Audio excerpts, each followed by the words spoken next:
நலம் காக்கும் ஸ்டாலின், உங்கள் குடும்பத்தின் நலன் அரசின் பொறுப்பு.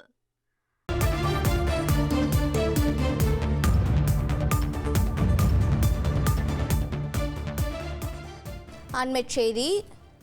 ரஷ்யாவிடமிருந்து இந்தியா குறைந்த விலைக்கு கச்சா எண்ணெய் வாங்குகிறது. இதனால் ரஷ்யா மேலும் உக்ரைன் மீது போரை தொடுக்கிறது என்ற குற்றச்சாட்டின் அடிப்படையில் இந்தியா மீது அமெரிக்கா 50% வரி விதித்திருக்கிறது. தற்போது அமெரிக்காவின் 50% வரியால் தமிழக ஏற்றுமதி பாதிக்கப்பட்டிருக்கிறது என்று தமிழக முதலமைச்சர் மு.க.ஸ்டாலின் தெரிவித்திருக்கிறார். ஜவுளி மையமான திருப்பூரில் ஏற்றுமதி பெரும் அளவில் பாதிக்கப்பட்டுள்ளது என்றும் தெரிவித்திருக்கிறார். மேலும் விவரங்களை செய்தியாளர் பாஸ்கர் வழங்க கேட்கலாம். பாஸ்கர் வணக்கம். அமெரிக்க அதிபர் டிரம்பின் வரி விதிப்பு தொடர்பாக தமிழக முதலமைச்சர் மு.க.ஸ்டாலின் என்ன கருத்தினை தெரிவித்திருக்கிறார், விவரிங்க.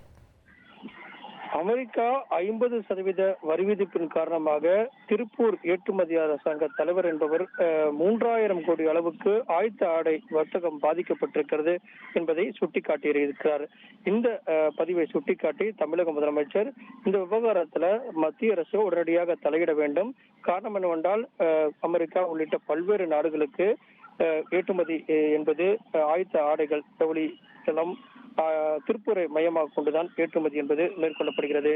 அந்த ஏற்றுமதி செய்யப்படக்கூடிய அந்த ஜவுளி ஆயத்த ஆடைகளுக்கு வரி என்பது 50% விதிக்கப்படும் போது அந்த இழப்பு என்பது பெருமளவு சந்திக்கக்கூடிய நிலை ஏற்பட்டிருக்கிறது. குறிப்பாக 3000 கோடி அளவுக்கு வரி என்பது ஏற்பட்டு இழப்பு என்பதும் ஏற்படக்கூடிய சூழல் உருவாகி இருக்கிறது. இதை கருத்தில் கொண்டு மத்திய அரசு இதில் தலையிட வேண்டும். 3000 கோடி இழப்பு ஒருபுறம் பல்லாயிரக்கணக்கான வேலை இழக்கும் நபர்கள் வேலை இழக்கக்கூடிய சூழ்நிலை உருவாகி இருக்கிறது.